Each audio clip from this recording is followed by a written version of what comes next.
¿Cómo están? Bienvenidos. Comenzamos Agenda Económica en esta edición PM para este jueves 20 de enero. Gracias por acompañarnos a esta hora. En 30 minutos vamos a revisar los temas más importantes de esta jornada. Y vamos a comenzar primero revisando detalles de un estudio que da contexto al aumento de precios en el sector inmobiliario, acá en la región metropolitana fundamentalmente, con un aumento que no se veía en 14 años, según este estudio de portalinmobiliario.com. Subieron más de 15% los arriendos en las casas. Esto en el último trimestre del año 2021. En el caso de los departamentos, el alza es menor, pero de todas maneras la tendencia es similar, 6,7% de aumento para los departamentos. ¿Cuáles son las razones detrás de este impulso? Vamos a revisar el informe de Belén Vázquez. Ya no hay cómo negar el alza sostenida que han tenido los arriendos desde hace varios meses. Así lo confirmó un estudio de Portal Inmobiliario que detectó que en el cuarto trimestre de 2021 se registraron los valores más altos en 15 años. El aumento que está teniendo hoy día la demanda por arriendo pasa más por este otro motivo, que es un motivo más de necesidad, que es algo más coyuntural. El año pasado dejó un incremento de 15,3% en el valor de arriendo de las casas, mientras que los departamentos subieron 6,7% en el mismo periodo. Son varias las razones que han llevado a que el precio del alquiler se eleve y alcance, por ejemplo, los 520.000 pesos mensuales para un departamento de 51 metros cuadrados en San Miguel. Ese aumento de la demanda, sumado con que no se puede aumentar la cantidad de casas de un día para otro, presiona por supuesto los precios al alza. En cuanto a casas, las comunas donde más alzas se han experimentado en la región metropolitana son Huechuraba, La Reina y Vitacura, mientras que para departamentos los mayores aumentos fueron en Huechuraba, Peñalolén y Lo Barnechea. Así, solo para que se haga una idea, en Huechuraba una casa de 144 metros cuadrados puede llegar a costar 900.000 pesos mensuales. Algunas personas evidentemente tienen las posibilidades de elegir las características de vivienda, pero otros tienen que conformarse. Yo creo que hoy día, más allá de pensar qué es lo que alguien quiere, es lo que alguien puede. Y las personas necesitan una vivienda. Los bancos se han vuelto más exigentes para otorgar un crédito hipotecario, ya sea pidiendo más pie o reduciendo la cantidad de años a financiar. A eso hay que sumar que el apalancamiento del préstamo se ha elevado y con ello personas que eran potenciales compradores pasaron a ser arrendadores. En un escenario donde los sueldos no se reajustan inmediatamente, sino que en el mejor de los casos cada 6 meses, en otras veces un año, la idea es poder negociar un periodo de reajuste que sea lo más cercano a su realidad de su salario. Si hoy día un crédito es un 20% más costoso, lo que va a suceder es que su salario tendría que crecer en un 80% para poder costear este 20% adicional. Antes de cerrar el contrato, tenga en cuenta que todo es negociable y reajustable. De esta manera se asegura que si más adelante las condiciones de tasa mejoran, también lo haga el precio de su arriendo. Bien, vamos a ir a otro tema para analizar el debate que se está dando respecto a la pensión garantizada universal. En este caso, no respecto a la discusión del Congreso, sino el que están dando otros economistas fuera de la sede legislativa, con algunas críticas también y reparos respecto a este proyecto que ya está encaminado para ser ley finalmente. Fundamentalmente, los economistas discuten sobre el diseño que tiene la pensión garantizada universal y el financiamiento, en un debate que se realizó en el webinar PGU, una buena política, realizado por CLAPES de la Universidad Católica. 3 expositores invitados a esta instancia mostraron su preocupación respecto fundamentalmente al efecto fiscal que tendrá este proyecto en el largo plazo. Cecilia Cifuentes, por ejemplo, directora ejecutiva del Centro de Estudios Financieros del S Business School, advirtió que para ella el creciente y alto costo fiscal es el principal problema del proyecto. Por su parte, el académico de la Escuela de Gobierno de la Universidad Católica, exministro de Hacienda, Rodrigo Valdés, asegura que la dificultad radica en que esta medida se va a desarrollar en base a supuestos, como creer que los gastos comprometidos van a ir bajando en el futuro, lo que él cuestiona. Por último, el profesor de Economía de la Universidad Católica, Salvador Valdés, quien ha sido muy crítico de esta iniciativa, manifestó que esta normativa es una extravagancia del caso chileno, donde el principal problema sería su diseño. Dice que es regresivo para futuras generaciones, que no logra mejorar sustancialmente las pensiones de aquellos de menores recursos y que a la vez es muy caro en el largo plazo. Una iniciativa que probablemente sea despachada del Senado la próxima semana. Bien, vamos a ir a otro tema para hablar en esta ocasión del alza en el precio de los combustibles y de las medidas que el gobierno trata de tomar para frenar esas proyecciones. De hecho, aseguran en Hacienda que si no se realiza un cambio en el MEPCO, que es el mecanismo para estabilizar estos precios, las bencinas podrían subir en nuestro país en los próximos meses hasta en 100 pesos por litro. Fundamentalmente lo que se busca es subir de 500 millones a 750 millones de dólares el techo que tiene este mecanismo. En la siguiente nota revisamos detalles de este debate.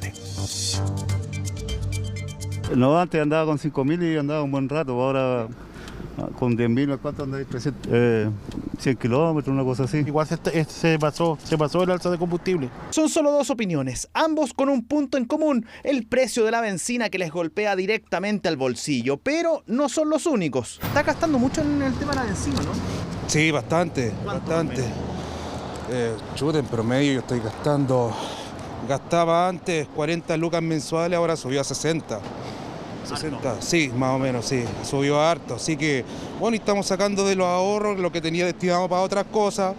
Estoy bajando planes de internet, de teléfono para gastar en el vehículo. Y si esto le parece poco alentador, espera escuchar esto. Pero existe un riesgo de que se acumule un uso muy importante del MEPCO en los próximos meses que va a gatillar que el sistema deje de operar.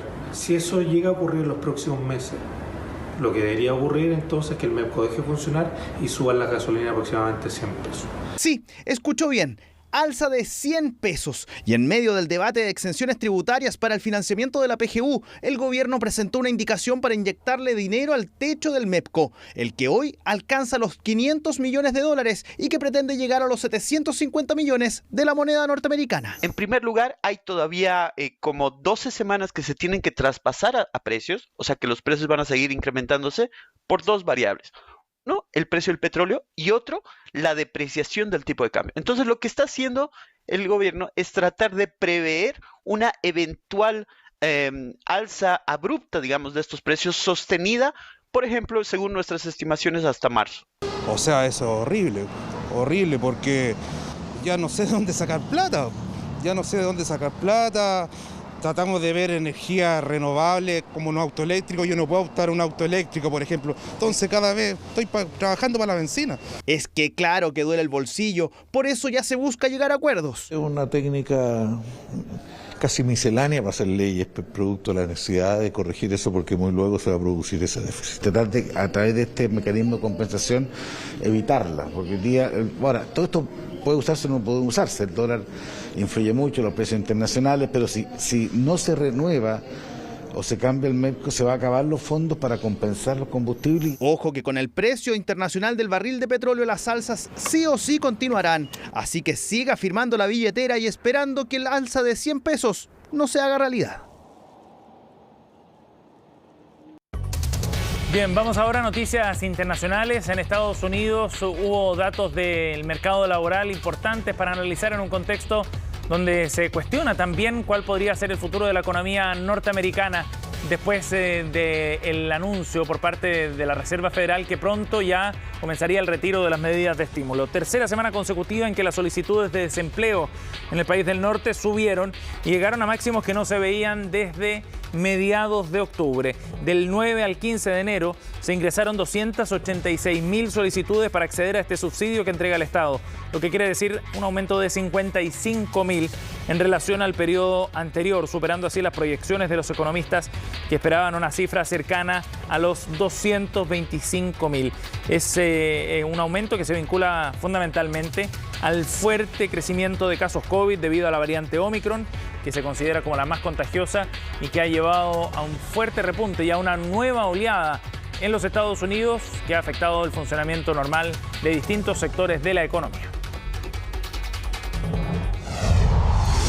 Mientras tanto, en China hay preocupación por lo que está ocurriendo en el sistema financiero y en ese contexto de preocupación de los mercados a nivel internacional también es que el banco chino ha decidido bajar la tasa de interés para los créditos hipotecarios en una decisión que serviría para impulsar el agitado sector inmobiliario del país asiático. Después de casi 2 años, vuelve a tomar esta medida el Banco Popular de China, que recortó en 10 puntos básicos el tipo de interés a los préstamos bancarios a 1 año y 5 puntos a los de 5 años. Con esto, el crédito entonces pasará a situarse en una tasa de 3,7%, mientras que el de mayor plazo en un 4,6%, según informó el ente monetario. Esta es la segunda baja en 2 meses al tipo de interés para estos préstamos.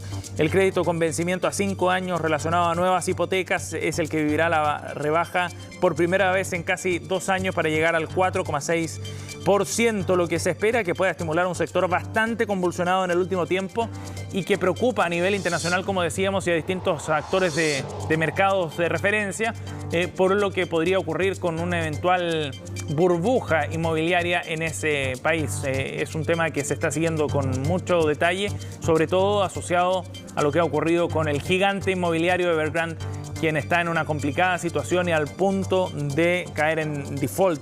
En los últimos meses ha tenido en vilo a los mercados financieros. Y todo esto además se da en el marco de los últimos datos de crecimiento económico. Recordemos que se registró un 8,1% de crecimiento en 2021, la cifra más alta en 6 años, pero con una velocidad de crecimiento que fue cayendo en el último trimestre del año pasado.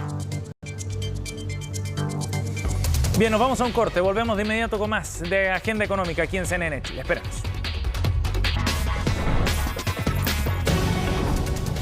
Estamos de regreso aquí en Agenda Económica y vamos a hablar de un tema que muchos están mirando con atención, la evolución que ha tenido el precio del dólar en esta última semana. Con una nueva caída cerró esta jornada, este día jueves, y queremos analizar qué es lo que está detrás.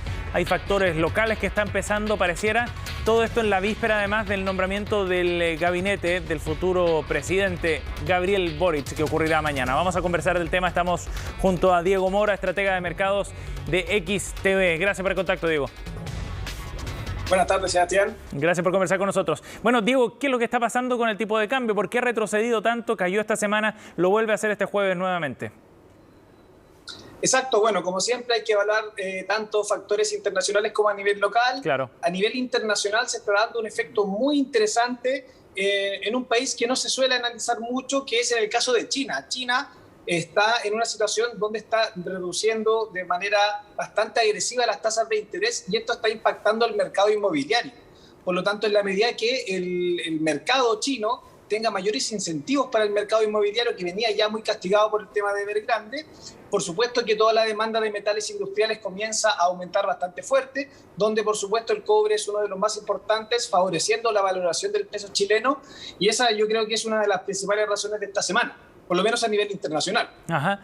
¿Esos factores son factores que podrían permanecer en el tiempo entonces, Diego? Porque estamos hablando de cambios más estructurales, ¿no? Exacto, exacto. Y considerando que la bolsa de China y todo el sector asiático venía muy castigado hace ya varios meses con caídas en torno al 25%, a nivel técnico se están apreciando algunos pisos muy importantes y si lo complementamos con la noticia fundamental de la reducción de tasa de interés de referencia, además esto impactando las tasas hipotecarias, lo más probable es que tengamos un año 2022 con mucho incentivo por parte del gobierno hacia el mercado inmobiliario en China, favoreciendo al aluminio, al níquel, al zinc y por supuesto al cobre que tanto nos interesa. Sí, claro. Siempre en el mercado técnico hablan de estas resistencias, ¿no? Y pareciera que los 800 pesos están ahí como una barrera bien simbólica también. Si es que lograra romper esa barrera el dólar, Diego, ¿podríamos hablar de una caída más fuerte todavía? Sí, por supuesto, pero igual hay que ir paso a paso, porque ya venimos de una caída de 878 aproximadamente hasta el día de hoy, que ya es de 8%. Por lo tanto, antes de romper esta barrera que está ubicada en los 800, que es esta barrera psicológica, seguramente a nivel técnico es bastante probable algún tipo de rebote táctico, algún tipo de rebote técnico, aunque por supuesto hay que ir complementando todo esto con la información que vaya ocurriendo en Chile, principalmente lo que tú comentabas en un comienzo, o sea, durante los próximos días vamos a conocer al gabinete del presidente electo Gabriel Boric. Claro. Está toda esta especulación sobre quién será el ministro de Hacienda, si será finalmente Marcel, que es un nombre bastante cotizado por el mercado, sí. Tranquiliza a los inversores y esto también le podría estar jugando, Diego, a favor el peso chileno. Y eso es interesante porque los que no estamos dentro del mercado, digamos en el trading, ¿no? y miramos esto con más de lejos, o desde afuera al menos, nos llama la atención que el solo rumor de la posibilidad de que Mario Marcel asumiera como ministro de Hacienda pudiera generar estos cambios y estos impulsos también en el tipo de cambio. ¿Cómo se procesan? ¿Cómo es la interna en ese sentido? ¿Y qué es lo que genera finalmente el nombre de Mario Marcel que podría eventualmente estar incidiendo en esta baja del precio del dólar? Bueno, los mercados siempre se mueven en base a confianza. Ajá. A la confianza en la información conocida. Por lo tanto, en la medida que Mario Marcel sea un hombre efectivamente ya conocido, que fue parte o fue nombrado básicamente por Sebastián Piñera para presidir el Banco Central, Chile históricamente durante las últimas décadas ha tenido un manejo monetario excepcional, hay que decirlo, a pesar de que ahora estemos en un entorno inflacionario. Por lo tanto, el hecho de que uno de los nombres más importantes de esta estabilidad monetaria de las últimas décadas pueda continuar durante los nuevos gobiernos que se vayan marcando de aquí en adelante, por supuesto que relaja el mercado y aleja un poco más la tónica de los mercados más centrados a la extrema izquierda, que era el principal miedo del mercado hace unos meses atrás. Sí, ahora es llamativo porque surge el nombre de Mario Marcel, ha surgido hasta ahora solo como una especulación, porque ni él ni Gabriel Boric, difícilmente podría haber sido de otro modo, ¿no? Pero ninguno de los dos ha dado señales en esta línea. Pero me gustaría plantearte el escenario contrario. ¿Qué pasa si es que mañana viernes, cuando se nombre el gabinete, no aparece el nombre de Mario Marcel? ¿Uno podría ver de todas maneras una reacción del mercado entonces mañana? Por supuesto. Los mercados siempre son mucho más agresivos cuando las noticias que se van entregando son más sorpresivas. Es probable que durante esta semana los mercados estén descontando esta información o esta especulación. Esto es especulación neta. Por lo tanto, si efectivamente no es Mario Marcel el nuevo ministro de Hacienda y el nombre finalmente que se entrega es uno mucho más cercano a la extrema izquierda, por supuesto que podríamos esperar una especulación que debilite mucho más el peso chileno y favorezca al dólar, pero esto principalmente, como decías tú, a modo de trading del corto plazo. Esto no quiere decir que va a ser la tónica durante todo el año o en el mediano, sino que los mercados son muy dinámicos y se dejan llevar por el titular siempre. Sí, y eso es bien llamativo, es bien interesante. Diego, para ampliar un poco el panorama y seguir profundizando en este vínculo entre el tipo de cambio, la confianza y el nombramiento que haga mañana el presidente electo Gabriel Boric. El perfil del ministro de Hacienda, ¿cuál debería ser para una reacción positiva del mercado? Hablando ya no solo del nombre de Mario Marcel, sino que un perfil técnico, pasado político, si tú quieres, o experiencia para asumir este cargo. Bueno, obviamente es muy complicada la pregunta, yo no tengo esa respuesta para poder garantizar el comportamiento de los mercados, por supuesto que no. Pero bajo mi opinión, sí influye mucho, primero que sea conocido por el sector inversor, que sea conocido por el sector empresarial. Ajá. Y que ya haya trabajado anteriormente con este mismo. Eso entrega un nivel de confianza que le permite al sector empresarial seguir invirtiendo y no retirar o frenar o incluso llevarse el capital de Chile, que es uno de los principales miedos. Yo lo he conversado con algunos clientes que me dicen que efectivamente están evaluando retirar los flujos de Chile y están muy atentos a lo que pueda ocurrir con este tipo de nominaciones. Por lo tanto, bajo mi opinión, que sea una persona con mucha trayectoria política, que tenga un comentario o una forma de comunicarse que incite a la discusión positiva, no tanto a destruir o quitar los incentivos al promercado. Yo creo que eso va a ser muy bien recibido y podría darle mucha mayor fortaleza al peso chileno. Sí.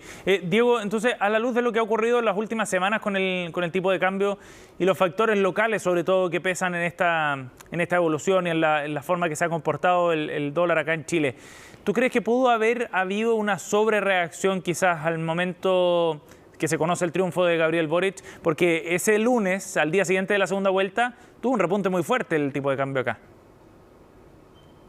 Sí, lo que pasa es que las elecciones presidenciales siempre traen consigo incertidumbre, no solamente por el hecho de que el candidato sea Gabriel Boric, sino que el solo hecho de que sea una elección presidencial genera tensión y por lo general en todos los países del mundo el dólar suele tener un comportamiento alcista durante los días previos o incluso durante los días posteriores en el caso de que al mercado no le guste la elección popular. Por lo tanto, efectivamente, siempre hay un proceso de sobrereacción, pero hemos visto con el paso de las semanas, con el paso de los días, que ha llegado un poco la calma. Gabriel Boric ya se ha acercado con el sector empresarial, ha mostrado un tono mucho más conciliador de lo que se pensaba en un comienzo, por lo tanto eso obviamente relaja a los inversores y genera mayor confianza en la moneda local. Sí. Diego, ¿cuánto está jugando en esta evolución del tipo de cambio la llegada de dólares desde el extranjero también? Hay algunos analistas que han planteado o han observado ese tema como un factor relevante.